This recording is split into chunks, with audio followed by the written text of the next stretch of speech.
A gente acompanhou ao vivo, agora há pouco, as imagens da Polícia Federal na casa de Anderson Torres, dia agitado em Brasília, ainda no rescaldo dos atos criminosos do domingo. O ministro do Supremo, Alexandre de Moraes, determinou a prisão de Anderson Torres, ex-secretário de Segurança do Distrito Federal e ex-ministro de Bolsonaro. O ex-comandante da PM do Distrito Federal, Fábio Vieira, que era responsável pelo policiamento no dia dos ataques, foi preso hoje também por ordem de Moraes. Quem tem os detalhes é o Pedro Teixeira. Boa noite, Pedro. Oi, Felipe. Boa noite para você, para todo mundo que nos acompanha aqui na CNN. Agora com mais tranquilidade, os agentes da Polícia Federal que vieram em veículos descaracterizados aqui no condomínio onde o ex-ministro da Justiça e também ex-secretário de Segurança Pública do Distrito Federal mora no Jardim Botânico, em Brasília. Eles chegaram, segundo moradores aqui do condomínio, por volta das 4 horas da tarde e permaneceram na residência do ex-ministro por aproximadamente 1h40. Eles deixaram exatamente às 5h43 da tarde a residência oficial. Houve uma preocupação dos agentes da Polícia Federal de fechar as cortinas da residência do ex-ministro, muito por conta da concentração de jornalistas aqui fora, para que a gente também não pudesse acompanhar o trabalho que estava sendo feito lá dentro. Isso porque a residência tem vidros bem abertos, assim, é uma casa com uma possibilidade de visão do lado de fora bem grande. Eles cumpriram este mandado aqui na casa do Anderson Torres por determinação do ministro Alexandre de Moraes. Ele também determinou a prisão do ex-ministro e a prisão do ex-comandante geral da Polícia Militar, o Fábio Vieira, que era o responsável pelo policiamento, pelas determinações com relação ao trabalho da Polícia Militar do Distrito Federal nos atos antidemocráticos do último domingo. Como eu disse, eram aproximadamente 8 agentes que deixaram a residência a menos de 10 minutos aqui no Jardim Botânico com apenas um malote, uma mala grande da Polícia Federal. Eles estavam com o uniforme da PF, mas em veículos descaracterizados aqui na região do Lago Sul de Brasília. Realizaram este trabalho, como eu disse, Felipe, por determinação do ministro Alexandre de Moraes no âmbito das investigações dos atos antidemocráticos do último domingo. Eu volto com você.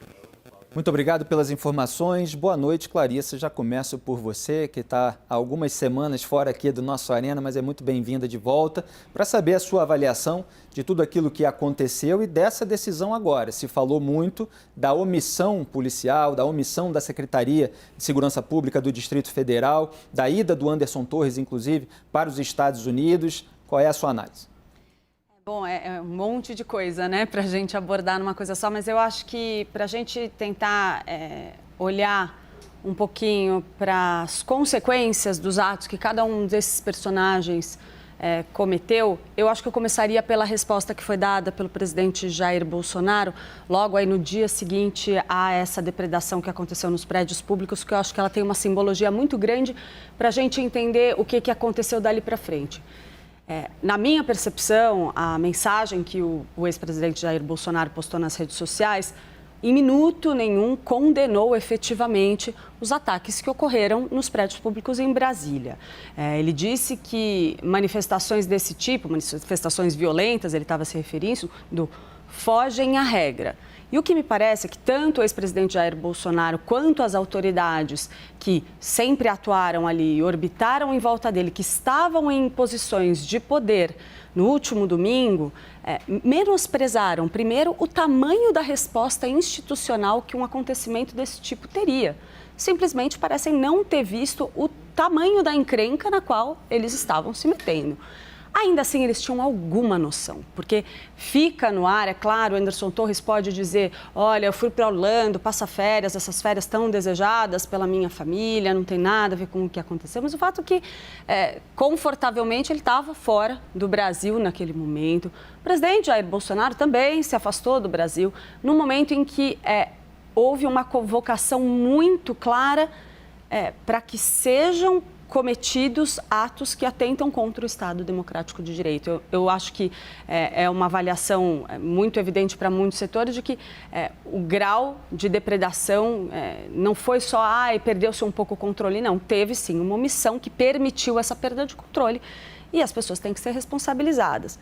Agora, dito isso, eu acho que o sistema jurídico brasileiro inteiro, as instituições, o executivo precisam ser muito rigorosos nesse momento para não extrapolar suas funções. Muito, e suas atribuições, para que isso seja feito dentro da regra, à luz da Constituição, justamente para não validar um discurso que acabe quase anistiando quem cometeu esse tipo de crime. Obrigado, Clarissa. Hélio, qual é a sua análise desses desdobramentos? A gente vê aí 2 pedidos de prisão sendo cumpridos. A gente vai ver aí o que vai ser do Anderson Torres, onde é que ele vai aparecer. Isso está em cumprimento nesse momento. E depois do afastamento também, que é bom lembrar, do governador do Distrito Federal, Ibanez Rocha, que havia chamado o Anderson Torres, que era ministro da Justiça do governo Bolsonaro, para ocupar essa secretaria, o que já tinha gerado críticas para ele. Então já há decisões, evidentemente não são iguais, sobre esses 3 personagens. Ibanez Rocha, o Anderson Torres e o ex-comandante da PM. Boa noite, Felipe, Clarissa, Bruno, Lucas.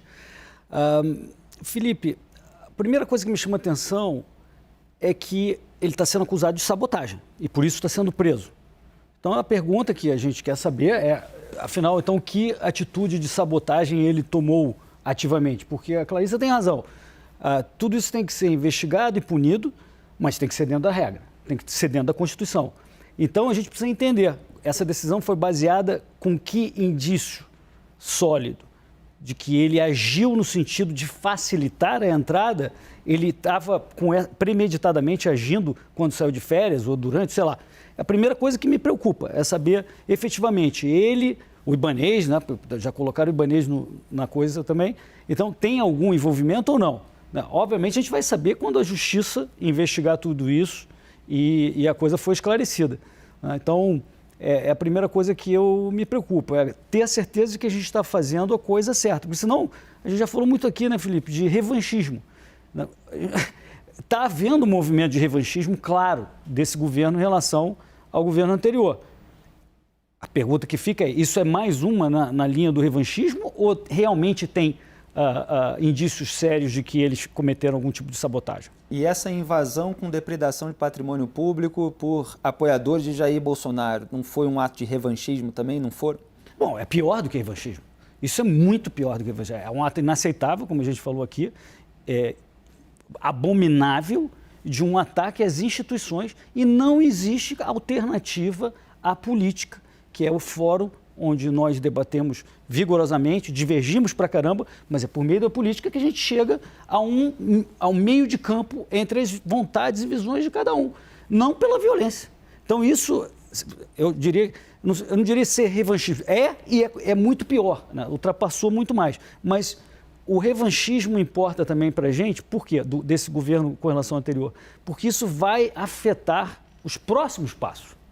Se continuar na linha do revanchismo, a reação da turma, não a turma violenta, essa turma violenta espero que não esteja aí no meio, mas a turma de oposição ao PT vai começar a falar, caramba, isso é uma injustiça também, então vamos reagir a isso. Isso não acaba bem. Por isso que tem que apaziguar, de verdade.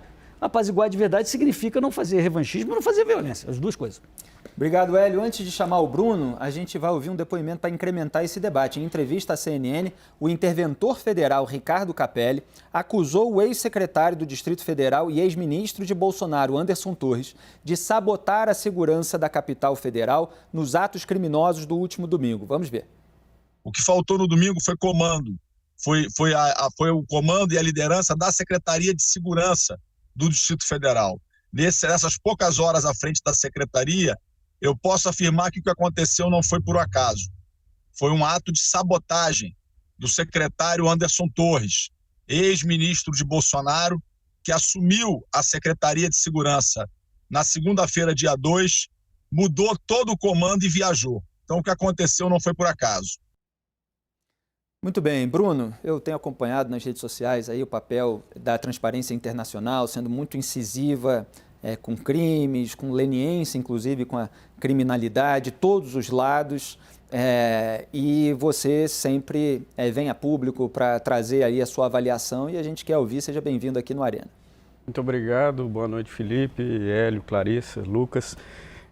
De fato, existe agora uma grande dúvida para onde vão esses processos, essas prisões, né? Se é para o escaninho da justiça do andar de cima ou a justiça do andar de baixo, né? Porque nós temos duas justiças no Brasil. Aquela que segue o código e a jurisprudência vigente, que agora só pode executar uma sentença esgotadas todas as apelações, né? Que o nosso sistema é pródigo de apelações até a última instância. Ou a outra justiça, a justiça dos pretos, dos pobres do país, que são prisões preventivas, provisórias, até, quem sabe, uma rebelião, algum ato violento, né? Nas nossas masmorras no Brasil. E agora parece que Alexandre de Moraes está democratizando essa justiça dos pretos, dos pobres e aplicando para um rol mais amplo, né, de cidadãos. E nenhum é bom, né? Ambos são muito ruins. Um é ineficiente total, vai resultar em impunidade, e o outro vamos prosseguir no ciclo vicioso do autoritarismo. E vamos fomentar ainda mais o discurso de perseguição, de vitimismo, de mártires, e fomentar mais espírito golpista, radicalista no país, né? Então, eu acho muito complicado se esperar que vão ser esses os caminhos de solução, né? Vai ser bastante complicado. Quando você fala aí do Poder Judiciário, você não está dividindo em instâncias, primeira e segunda instância, tribunais superiores. Você está dividindo o tratamento que é dado a pessoas de perfis e faixas sociais diferentes. Exatamente. Na sociedade. São dois sistemas distintos, né? São um sistema para quem tem poder e influência no país, pode contratar os advogados que utilizam o sistema que é desenhado para isso, não é casual. O sistema é desenhado para garantir a blindagem de uma camada da sociedade. A lei não alcança, nunca alcançou essa camada da sociedade. E o outro, a lei não alcança também para proteger, né? Então, nós vamos talvez ver aí alguns pobres coitados que invadiram ali, massa de manobra. Não são coitados, têm que ser responsabilizados, cometeram crimes gravíssimos, mas são massa de manobra.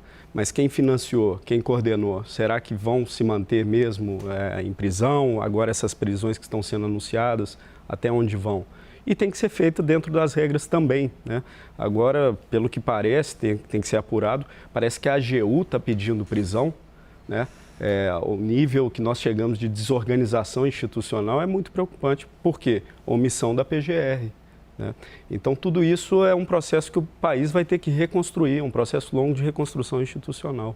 Lembrando aqui ao público, a AGU é a Advocacia Geral da União, que representa a União, isso inclui ali o Governo Federal, mas também o Supremo Tribunal Federal, e a PGR é a Procuradoria Geral da República, que teve como seu chefe Augusto Aras nesses últimos anos, que continua com o mandato ao longo dos primeiros anos do governo Lula. Lucas Berlanza está aqui virtualmente, seja bem-vindo mais uma vez ao Arena. Eu quero a sua avaliação de todo esse episódio de domingo, que tem esses desdobramentos agora com medidas mais gravosas. Obrigado, Felipe. Saudações a todos. Bem, eu sou uma pessoa que acredita na existência de bem e mal, mas, ao mesmo tempo, certos maniqueísmos precisam ser afastados da análise de fenômenos sociais complexos. A gente nem sempre tem uma luta entre santos e demônios, entre capetas e anjinhos. Existe na história brasileira, a gente pode constatar, olhando para a década de 30, havia o autoritarismo dos comunistas e dos integralistas agindo, mas a resposta à violência, à baderna e às pretensões totalitárias que essas forças colocavam em curso foi a ditadura de Vargas, que, com argumentos de que estava promovendo a salvação pública, implantou o seu Estado Novo. Nos anos 60 e 70, havia a luta armada comunista, havia o radicalismo brisolista. A resposta foi o AI-5 e foi a ditadura militar. Então, a gente sempre tem que estar atento para as reações a atos despóticos, autoritários, violentos, para que estas reações não sejam ainda piores do que aquilo que elas pretendem confrontar. O cientista político Vanderlei Guilherme dos Santos, que, aliás, era simpático aos petistas, tinha uma categoria sociológica que ele chamava de autoritarismo instrumental, que ele aplicava à cultura política brasileira, que é a ideia de um autoritarismo que se justifica alegando que ele busca uma situação de maior liberdade. O que eu vi nas manifestações e depois nos atos de depredação e vandalismo absolutamente abomináveis que aconteceram no dia 8 de janeiro, foi um discurso de autoritarismo instrumental. Ninguém chega numa manifestação como essa dizendo defender a ditadura. Eles chegam dizendo que querem a democracia, mas que para buscar a democracia eles precisam criar o caos social no país para que então se motive uma intervenção militar inconstitucional. Isso é uma espécie, se nós pudermos aplicar a categoria de Vanderlei Guilherme dos Santos, é uma espécie de autoritarismo instrumental. São pessoas que se dizem patriotas, mas depredaram, por exemplo, uma obra de arte do patriarca da independência, José Bonifácio. Isso, para mim, é um comportamento digno de apátrida e não de patriota. Agora, por outro lado, existe o autoritarismo instrumental daqueles que têm posições de poder dentro da máquina do Estado, porque, sejamos realistas, esses vândalos devem ser condenados, devem ser julgados, devem ser punidos, mas eles nunca tiveram poder real de derrubar a Constituição de 1988. Agora, quando nós temos o nosso judiciário exorbitando as suas funções e fugindo à letra dessa Constituição, ele tem o poder de rasgá-la todo dia. E a reação não é escandalizada à altura do tamanho desse problema.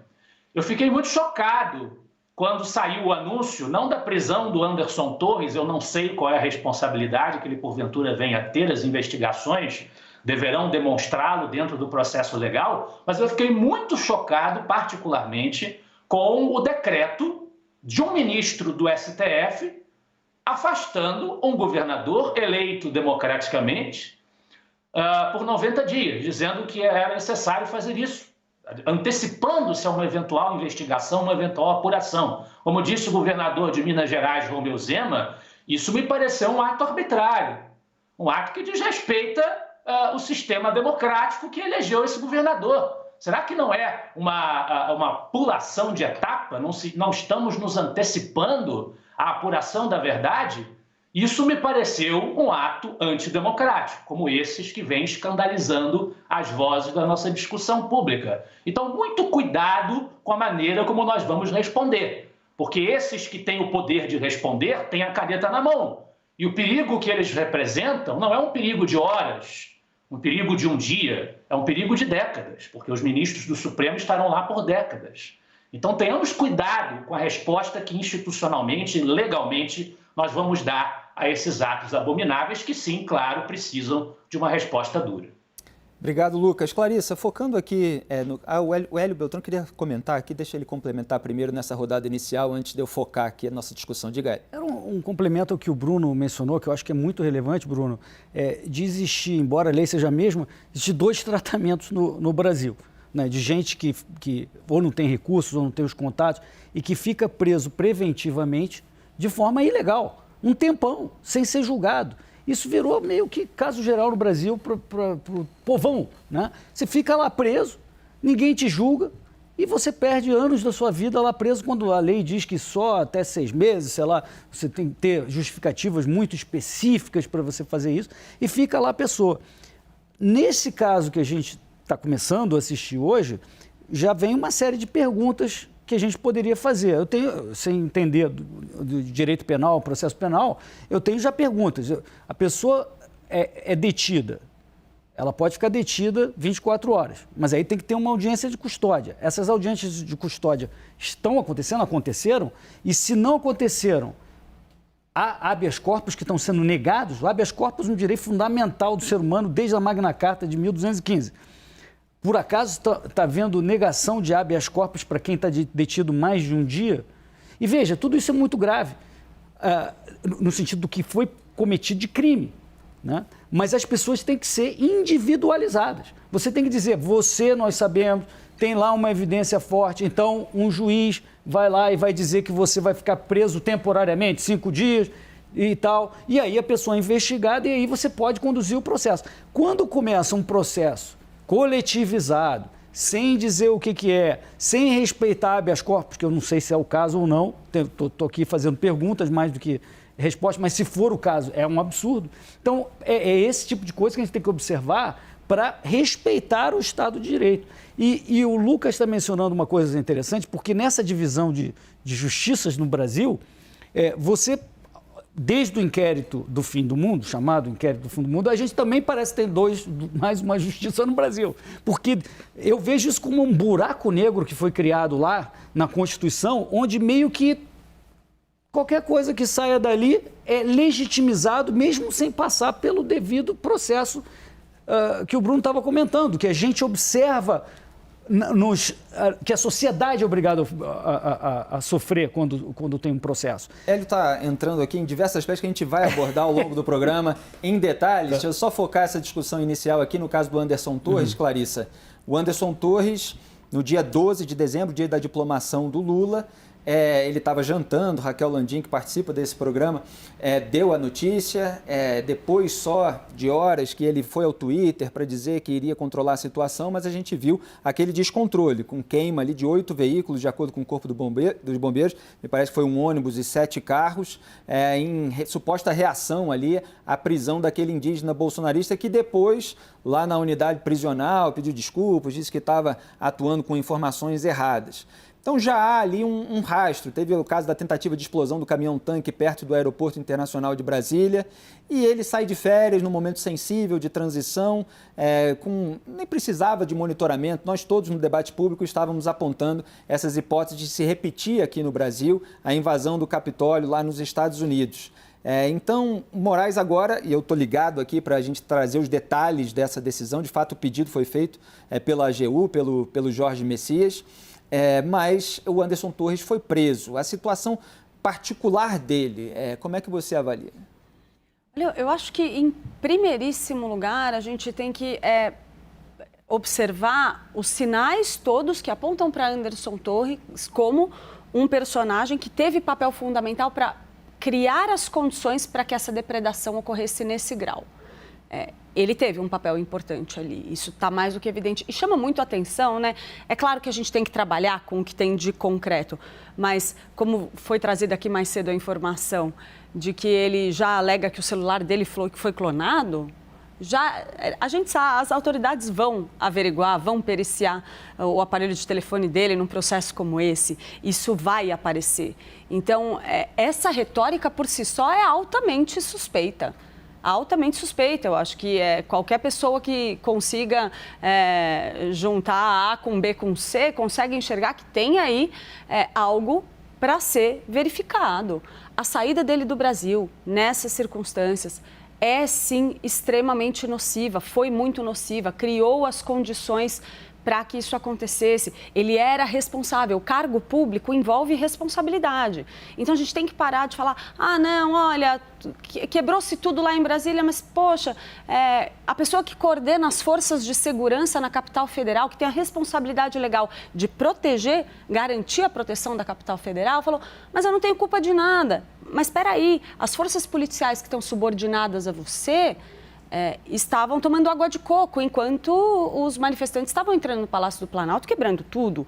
Então, assim, existe uma hierarquia, existe uma estrutura de poder que envolve responsabilidade. Porque se a gente for entrar e aplicar esse argumento de que Anderson Torres, imagina, ele não sabia de nada, ele estava lá em férias, ele não tem culpa de nada e não pode ser responsabilizado, então vamos voltar para todos os processos que resultaram na prisão de agentes públicos do PT em outros escândalos de corrupção. Afinal de contas, vamos lembrar, José Genuíno dizia, gente, eu só assinava ali uma nota promissória, não tinha nada a ver com isso, eu era presidente institucional, eu era o cara que falava bem com a imprensa, né? Então, assim, vamos voltar para isso? Não, José Dirceu, vinha aquela história, domínio do fato, não domínio do fato, afinal de contas, é responsável, tem prova concreta. Peraí, poder envolve responsabilidade. E as autoridades precisam ser investigadas e responsabilizadas caso as investigações apontem que eles tiveram um papel determinante no que aconteceu. O que aconteceu em Brasília foi muito grave. Não foi um quebra-quebrazinho em uma manifestação pequena. E vamos falar, não é o primeiro. Esse só tomou proporções imensas. E essa mobilização dessa base radical do presidente Jair Bolsonaro tem sido mantida, alimentada sucessivamente no decorrer dos últimos anos.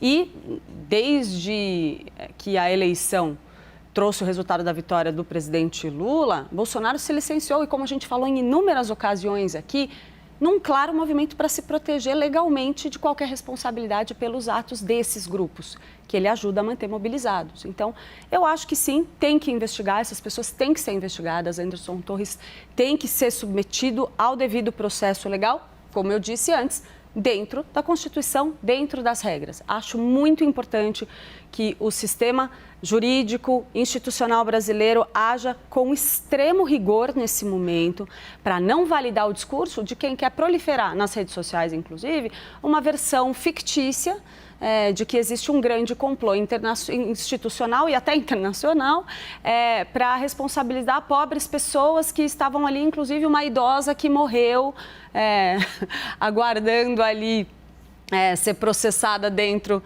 do alojamento ali que foi criado para os presos, sendo que a mulher já estava morta um ano atrás. Que fique claro, né? Uma fake news que é uma fake news, né? A gente só a imagem que está sendo distribuída nas redes sociais de uma senhora idosa que supostamente teria morrido depois de ser presa enquanto aguardava ali o processamento, depois de ser detida, quando na verdade ela morreu um ano atrás de um AVC, salvo engano, né? E a foto dela foi usada indevidamente, onde ela é estampada como uma criminosa. Então, as autoridades têm que ter cuidado para não validar esse discurso, o que claramente só traria prejuízos para o sistema brasileiro como um todo, eu acho. Obrigado, Clarissa. Bruno, há um limite para a incompetência, né? A partir de determinado momento, se exige uma responsabilização, não só moral e política, mas jurídica também. Eu trago essa questão porque a gente viu o discurso do Ibanez, em primeiro lugar, dizendo assim, não acreditávamos que poderia chegar a essas proporções, etc. Aí, na noite do domingo ainda, veio a nota do Anderson Torres em rede social, dizendo, fui surpreendido, ataques inimagináveis. Ora, a gente está há anos falando aqui da possibilidade de se repetir no Brasil a invasão do Capitólio que ocorreu 2 anos e 2 dias antes desse 8/1, em 6 de janeiro de 2021, quando os trumpistas, ali insatisfeitos também com o resultado eleitoral, invadiram a sede do Congresso americano. Então, qual é esse limite? Olha, quem conhece Brasília, quem conhece sistema de segurança, sabe que a capacidade de inteligência instalada no governo do Distrito Federal, na Secretaria de Segurança do Distrito Federal, é muito avançada. Até isso é um risco, porque sabe que existe um histórico de arapongagem, porque é a capital do poder. Então, ali, as escutas, a inteligência, ela está sempre ligada. É sempre mais avançado que em outras partes. Então, falta de informação, isso é balela. Esse é o primeiro ponto. Agora, ponto importante. 40 ônibus lotados chegando na capital federal, coisas dessa escala jamais podem ser preparadas sem uma organização ostensiva. Não podem acontecer, não são espontâneas, não são orgânicas. Não são invisíveis. Não são nada invisíveis. E o outro ponto, complementando o que disse Clarissa, eu acho que essa investigação ela tem que alcançar os níveis mais altos sem restrições, inclusive internacionais, porque o que está chamando a atenção da mídia internacional é a presença do Bolsonaro e do ex-ministro da Justiça na Flórida.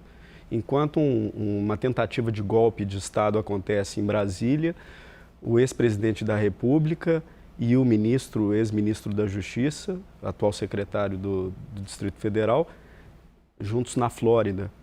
Isso foi na revista Der Spiegel da Alemanha, dizendo, aspas, mas disse planejado em Miami.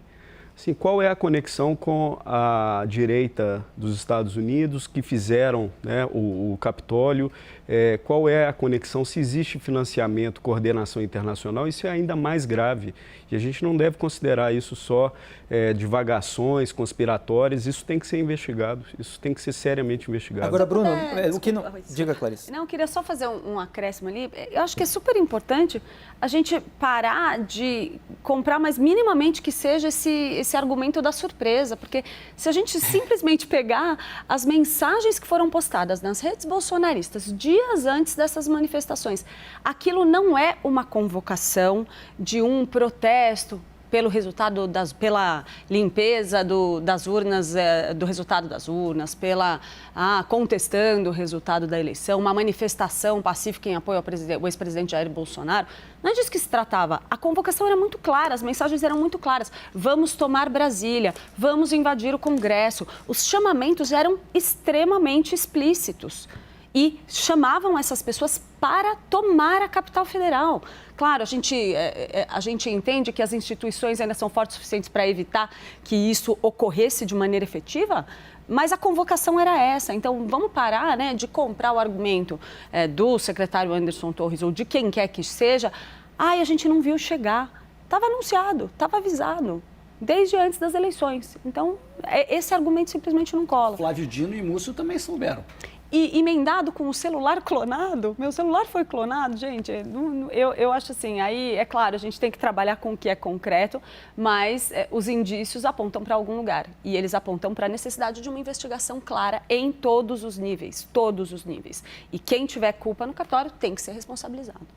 Lucas, muito se fala dessas pessoas que invadiram o Congresso Nacional, o Supremo Tribunal Federal e o Palácio do Planalto, como pessoas que vivem ali numa bolha de desinformação bolsonarista, se desinformando pelo WhatsApp, sendo estimuladas por outras pessoas para promover esse tipo de ato, como a gente viu. É claro que talvez tenha sido ali o ápice de um processo de radicalização, mas para se chegar a uma responsabilidade jurídica de estimuladores não presentes fisicamente, é um pouco mais complicado esse percurso.